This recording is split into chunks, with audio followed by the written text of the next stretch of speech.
বিসমিল্লাহির রহমানির রহিম। আসসালামু আলাইকুম ওয়া রাহমাতুল্লাহ। আমি বাংলাদেশি সেবা পার্টির পক্ষ থেকে দেশের ভাই বোনদেরকে বলতে চাই, আমরা সবাই যদি ঐক্যবদ্ধের সহিত দেশ গড়ার কাজ করতে পারি, তাহলে আমরা সবাই বড়লোক হতে পারব। আমাদের বৈধ পরিশ্রম আমাদেরকে বড়লোক করে দেবে, এটাই সত্য কথা। আমাদের পরিশ্রমও যদি বৈধ হয়, তাহলে বৈধ পারিশ্রমিক আমরা পেতে পারব, আর এই পরিশ্রমের ফলে আমরা সবাই বড়লোক হতে পারব। আমরা মেহনত করে আমাদের দরিদ্র সমাজকে অবশ্যই বদলাতে পারব, কিন্তু মেহনত হতে হবে সৎভাবে। আমরা সত্য জ্ঞানী হয়ে যদি সৎ পথে মেহনত করি, তাহলে দারিদ্রতার যে ঘৃণ্য আশীর্বাদ থেকে আমরা অবশ্যই মুক্তি পেতে পারব।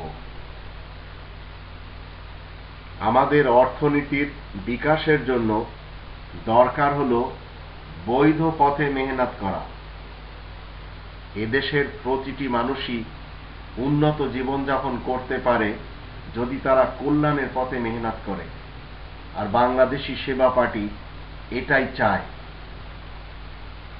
মনে রাখবেন, যে জাতি মিথ্যাকে সত্য প্রচার করে আর কথায় কথায় অতীতের ইতিহাসকে টেনে আনে, সে জাতির ভবিষ্যৎ একেবারে শূন্য।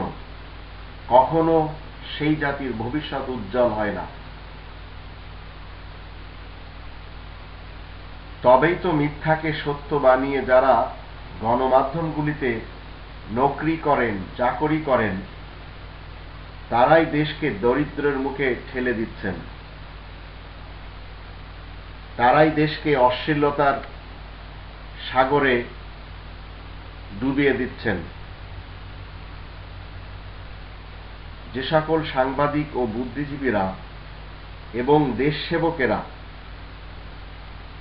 দুর্নীতিবাজ ক্ষমতাধরদের বাতিলের স্রোতে সামান্য অর্থের লোভী হয়ে ভেসে যায় বা নিজেদেরকে তাদের পা চাটা গোলাম বানিয়ে নেয়, তারা সবাই মির্জাফর ও এজিদ মানুষ। এই মির্জাফর শ্রেণীর এবং এজিদ আর গাশতি বেগমের মতো চরিত্রের লোকদের থেকে বিএসপি বাংলাদেশের প্রত্যেকটি মানুষকে নাজাত দিতে চায়। বাংলাদেশি সেবা পার্টি সবাইকে এই এজিদ সিফাতের লোকদের থেকে, এই গাশতি বেগম এবং মির্জাফরের মতো লোকদের ক্যারেক্টার থেকে মানুষকে নাজাত দিতে চায়। আর এই সকল মানুষদের কারণে বাংলাদেশের গরিবি আর দারিদ্রতা কখনো ঘুচেনি, ঘুচবে না এবং আজও ঘুচছে না। এই এক শ্রেণীর লোক আমরা বাংলাদেশে দেখতে পাই, যারা দুমুখ, আর দুমুখ মানুষেরা সবসময় সুবিধা ভোগ করে, আর তারা ক্ষমতাধরদের পা চাটা হয়ে জীবন কাটায়।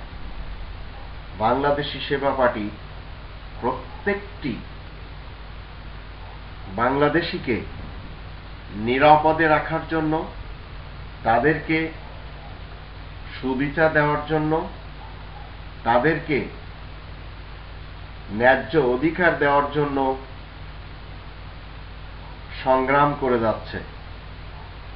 আপনাদের চিন্তা করতে হবে, আপনারা যদি নিজেদের মস্তিষ্ককে সৎ বানিয়ে আমাদের সাথে একটু এগিয়ে আসেন, তাহলে আমরা সবাই মিলে এই দেশকে সোনার দেশ হিসেবে গড়ে নিতে পারি। আল্লাহ আমাদের সবারই সহায় হন। জয় বাংলা, বাংলাদেশ জিন্দাবাদ।